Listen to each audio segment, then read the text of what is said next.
All right, Chris, you're up first, man. Your initial thoughts on the 14-3 loss to Mizzou in the Cotton Bowl. I'm 50 years old. I have watched Ohio State football for the better part of 40 years. This was the most disgusting performance I have ever seen. This team was not prepared. And don't give me the crap about it being a second and third string quarterback. Brown's been in the system for 2 years. Lincoln for a season. They had a full month of preparation time. And we go out and go 10 for 24 for 106 yards. Are you kidding me? That tells me right there the quarterback room was not prepared. The offensive play calling was horrid. Absolutely awful. We changed up the line. That screwed up our running game. And then we became complacent and predictable in the play calling. And we knew they knew what we were going to do. They were throwing 7, 8, 9 guys up there in the box and just, they weren't even worried about guarding the pass. This was just awful football. It was a mess. I will say this: the defense looked good. The defense. I will come to the defense of the defense giving up the 14 points because they spent so much time on that field because of 3 and outs that they were just gassed at the end of the game. There was nothing wrong with the way they played. The defense came out with intensity. They were hitting people. They were hitting them hard. Sawyer had the game of his life.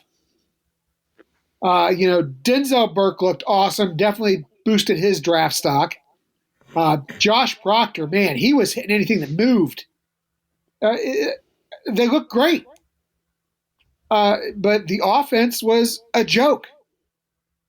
And I think this just goes more back to Ryan Day. The lack of preparation, the lack of discipline, the lack of creativity. We have an offensive line coach that needs to go. We need an offensive coordinator in there calling plays. Ryan Day's play calling ability, I don't know whether it was magic when he was in the booth and it went to hell or what, but, he cannot handle the head coaching duties and the play calling at this point. That is clear. So there's got to be major changes. And honestly, in my opinion, the first one is that Ryan Day needs to go. I've said it from the beginning, and I'm going to stay with it. And I know I'm going to get a lot of feedback from that, but you know what?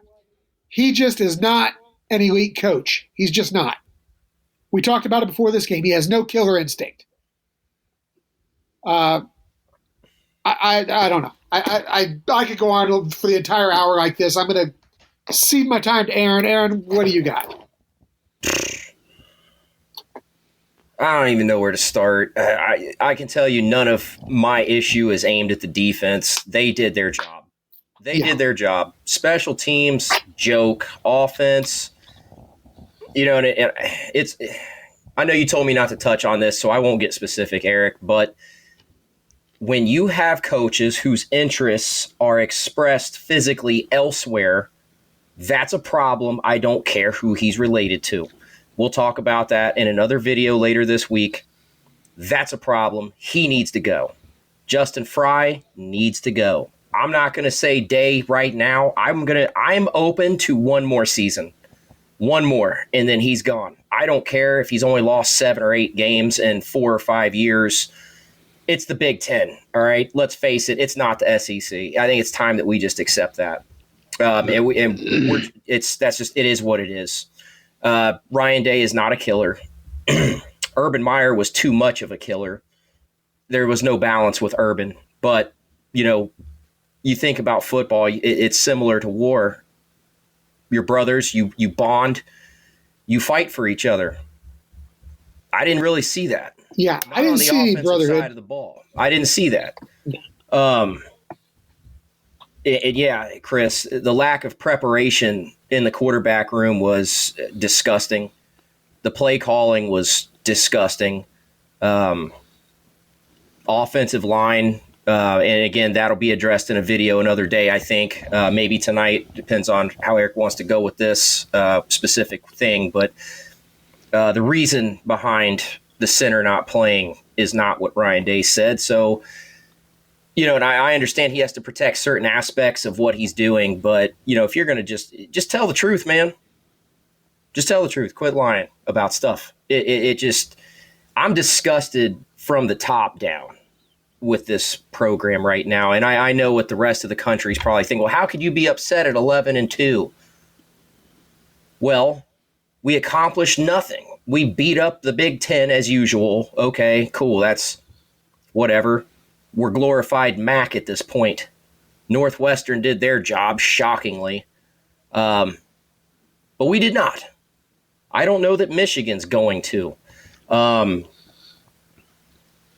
Maryland beat up Auburn, but they lost to New Mexico State. I can't even give credit to that. I mean, way to go. You won your worthless bowl game. And I don't mean to drag on here, but I'm disgusted. That's the word of the day for me. Missouri showed heart. They showed desire. They wanted to be there. They looked at Ohio State as a stepping stone. And Ohio State, I don't know how they looked at that game. There was all this talk about going out the right way for the seniors, all the people who were opting in to play and going out there and rallying around Devin Brown. Burn the boats, baby, right? And I can't throw this on Devin Brown, Chris. He can't stay healthy. No, he can't. He can't stay healthy. He's just not. Yeah, he's weak-bodied, tiny heart. It's too much. The offensive line played how Chris and I saw in spring. That's what we saw. It was you have 2 seconds or less to get rid of the football. They weren't blocking anybody. I mean, nobody. There is a clip out there where Missouri rushes 4. We've got 5 guys in the tight end on the line, and all 4 aren't even touched. I don't understand how you can go and block air consistently over and over again. They basically pinned their ears back defensively and said, see that freshman quarterback? He's scared to death. Go kill him. And the offensive line, instead of stepping up, literally said, we're out, man. I don't know what to do. Olay. Josh Simmons threw more lookout blocks than contact blocks. When he wasn't missing a block, he was committing a penalty. We told you all. That was our big line get out of the portal last year, guys. We told you all at the beginning of the year that this offensive line was going to get somebody killed. That's what we were. That display on the offensive line in the Cotton Bowl was what Chris and I saw in the spring, and what I saw at the beginning of fall practice was no ability to read your keys, understand the guy to the right or left of you, what their responsibility would be in case of a blitz. And it was like they weren't prepared. I don't know what they were doing. I sit there and think to myself, what are we running offensively on the offensive line? I honestly don't know that they know how to block. Eric, do you remember the one good run play we had in that game? The big one by Travion?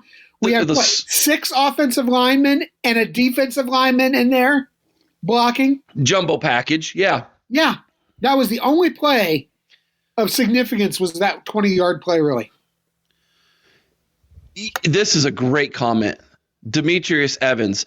Our offensive line looked like Colorado's offensive line. The difference is we have 4- and 5-star talent. Colorado does not. That is true. That is true. Great point. Donovan Jackson was a 5-star, guys. Yeah. Simmons probably was a high 3. Matthew Jones was a high 4-star, right? Enoch Vamahi was a borderline 5-star offensive lineman when he came out. He's been in the program 4 years and has had 0 development. He's regressed. Yes. Whatever we're doing on the offensive line is not working. It's we're a zone blocking scheme. Stop it. Just stop it. Well, that's the offense we run. Well, then it's not working, is what I'm telling you. Unless you have the guys to run that offense, it is not working. And Ryan Day has got to figure that out. He's got to figure that out. He's got 1 year left to figure it out, guys. As we're going to get into in the second part of the show, there are donors who are fed up. And donors are what run your program financially. When it comes to recruiting, coaches' salaries, etc. If you don't have donors, you don't have a top 10 program. And there are donors who are fed up. All right, I'm getting behind on the chat. Let's go ahead and jump into the next part of this, guys. Letter grades. Now let's be positive first. Let's do defense. Defensive letter grade. I'm going with an A on the defense. I understand that they gave up 2 90-plus yard drives, but dude, they were gassed. And Missouri did something very, very smart. They went to the hurry up. No, they didn't send anybody in or out of the game, and they forced Ohio State to keep all 4 defensive linemen on that field for almost the whole drives, and they were gassed. Very smart move on their part. I'm going A on the defense. Chris? I went A minus. I thought the defense played very well. I did ding them slightly for the two touchdowns given up, but like you said, they were gassed. I can't in clear conscience give them a complete A because of that, but you know what? They played their butts off. Those guys, the defense did everything right for 3.5 quarters. They just ran out of gas at the end. Jim Knowles, great game, calling the game. The intensity was there. The players were engaged, which was something I did not see on the other side of the ball. And I love the fact that we finally saw a Jack Sawyer sighting. Given what we saw out of this team in that bowl game, guys, that's probably the last time, or the first time and the last time we're going to see a Jack Sawyer sighting, because I think we're going to have a mass exodus from this program. Anybody who had a shot in the NFL is going to go to the draft right now. And I think that's very sad, because I think this is a team that if we would have had these guys come back, was a contender next year with Aaron Nolan. But you know what? I don't see them sticking it out. And the definition of insanity is doing the same thing over and over again and getting the same result. They're not going to stick around for the same result again next year. What letter grade did you give us, bud? I didn't catch it. For the D, Chris? A minus. A minus. Aaron? I'm going to give them an A, and that's just because it was the same script as Michigan, just no points involved. They got hung out to dry, but I'm going to give them an A. They did their part. I did not know this, Mark. If that's true, we never changed the snap count. Yeah. Well, we didn't think that's true. That is true, and I'll tell you why. Keenholz was not prepared. He's not advanced enough, developed enough to do on 2 or on 3 or any of that. And I don't want to hijack the show here, Eric, but Aaron, as a former coach, let me just ask you, you've got a month of preparation time before the bowl game. You've had this kid in your locker room for a year. How is it that he is this far behind? Well, I'll tell you, most of the year he was a third string. When you're third string, you're the scout team. So he knows more about the other team than he does. I hate that. Why in the world is your third string on scout team when you got Tristan Gibbia over here? What's he doing? No, I agree. I'm not. What's he? If that's your scout team quarterback, shouldn't Gibbia come in the game? And I'll tell you what, I think Gebbia gave us a chance to actually get some points. Well, he wasn't third on the depth chart. I don't care who's on the depth chart. No, it has less to do with that than you think. Gebbia is a stand there and throw it. He has no other. No, Gebbia's got some feet. He moved around in the spring game. He was all over the place. Okay, well, the way I'm just telling you, Aaron, right now, this is a complete failure on the coaching staff to have someone ready. When Kyle McCord went in the portal, and if you're going to go with Keenholz as your backup, he better be ready in case of this very thing happening. And Ryan Day's excuse about, well, we had to go to our third string quarterback. He's not your third string quarterback anymore. He's second. He's your second string quarterback. I got to finish my thought, guys. Hang on. Sorry. Jesus. Wow. Biting my head off. I didn't even finish saying what I needed to say. Daggone. Yeah. All of what you just said. I agree, and that's where I was going with this. I don't agree with what Ryan Day did, like with what took place. They can't hear me for some reason. Let's see. We can hear you just fine. Okay, it was in the comment section. My mic's all the way up, buddy. I don't know what else to do. It's the Amish internet again. That's all I know. But anyway, yeah, at that point with 30 days to go to the bowl game, Keenholz is your second string. They knew right after Michigan that McCord was gone within, a week? Yeah. So, yeah, with that, Keenholz is now number 2. You have to prepare him for that. And I everything you guys just yelled at me about, I 100% agree with. It was a failure on the coaches. Big time. All of them. Yeah, talk about sedation, buddy. Jeez, Louise, your face got as red as your sweater. You got to breathe when you're yelling at me, okay? Did I just have my John Kennedy moment? Is that what just happened? Yeah, I think you do like maybe one show of his a week. Someone's gonna cut that up and make that into some kind of crazy video where some buck nut goes crazy, right? Dylan Kuhn, welcome to football sadness, my guys. Dylan, as bad as it is, we're still not Purdue. That's a fact. Yeah. 11-2. 11-2. It's getting old. All right, we'll get there. Offensive letter grade. I went F. How do you do anything else? It's an F. I'm going to go with a G. I was going to say, if I could give them a 0, it's still an F. Because can I give they it 0? Stunk. 106 yards, 97 yards rushing. And 20 of that came on one play.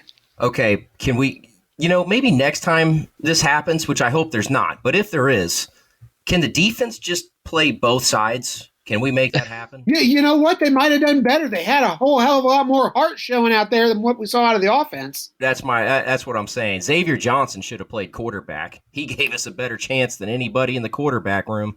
I'll tell you, Emeka Egbuka had a pretty good throw there, too. He did. Not bad. Z minus. I like you, Demetrius. You need to come to the show more often, man. This is good stuff from you. Stop it, Jay. Eric might be on suicide watch right now if he was a Purdue fan, Dylan. That'd be all of us, Jay. That's not going to happen, guys. I'm going to be the same passionate Buckeye fan tomorrow as I am right now, as I was back in 1996 when we won the Rose Bowl.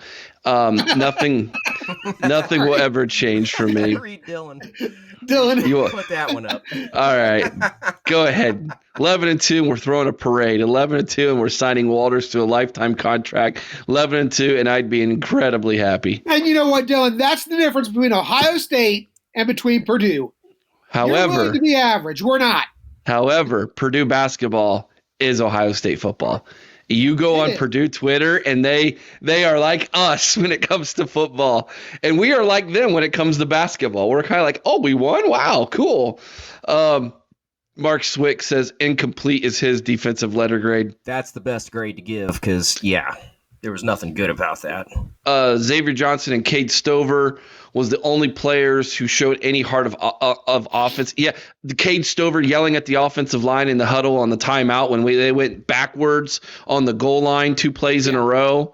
I mean, that was that dude's last game as a Buckeye with a bum knee, and he's trying to do his very darndest, and the offensive line was just giving them nothing.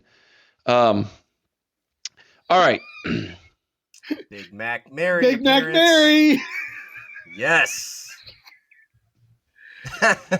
She'll be the float. She won't be on a float. She is the float.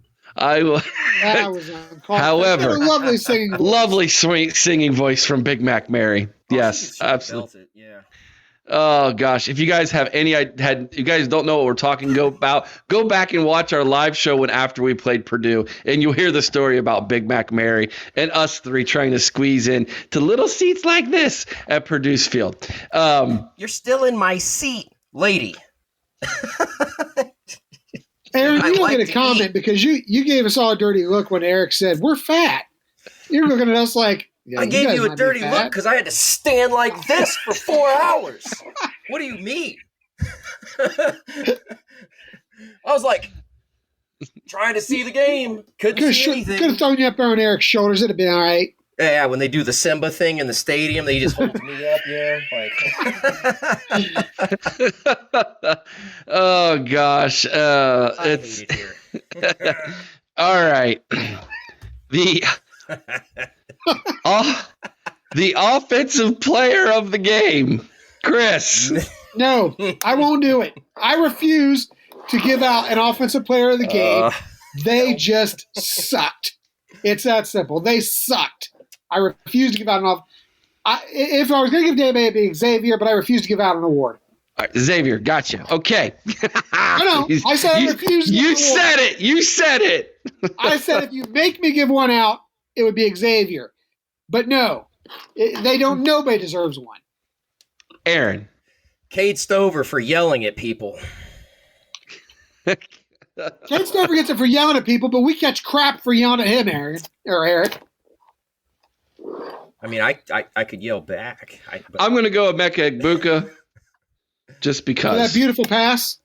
He did nothing. He caught 2 comeback route passes and then threw an incomplete. But then again, catching anything that those 2 yahoos were thrown was an adventure in and of itself, though. That's fair. All right. Defensive player of the game, Jack Sawyer. Oh, yeah. I'm with you. Yes, no doubt about it. Jack Sawyer. Oh, the offensive play of the game. I got one. Any one of the punts. I would say Mirko's big punt that flipped the field. Yep. We'll just go with that. Okay. Even though it's not really an offensive play. Our best offensive player is in the transfer portal, Eric. Right, well, from that game, yeah. Your defensive player hit of the game, Chris. Yeah. There was actually some good ones there. I'll tell you what, just give me any one of Jack Sawyer's 4 sacks, or 3 sacks, rather. Any one of them works for me. Okay. Aaron. It was just good to see him perform. Yeah, I mean, it's any of the sacks for Jack Sawyer. I don't. Actually, you know what? There was one, and it's the last game of the year. I'm going to do it. 2. Denzel Burke, too. JTT, nope. JTT and Jack Sawyer. When they sandwich sacked, what's his nuts? The quarterback. I thought that was a great hit. They both got to him. He got that hit that Denzel Burke laid out there. He brought the lumber looking like Denzel Ward. Yeah, he had a good hit too. I'm trying to remember at the beginning of the game because I haven't watched it. I didn't rewatch it, obviously. But didn't we have a big hit from one of the safeties? Josh Proctor. Yeah, Josh Proctor. Didn't Proctor have a huge hit? Proctor had 3 or 4, and then he got called for a bad penalty on one. Yeah, I'm just going to give it to Proctor just because I feel like he needs a Buckeye leaf for a big hit here. Last play of the game. Gosh, Demetrius, can we give an offensive player getting to the Mizzou player? I'd hate to waste my vote like I was upcoming election if a certain person is disqualified. Getting political we on the show. Get him on the show. Cody Simon for a big hit on the quarterback, says Cody Simon had a Doozy. solid game. He played well.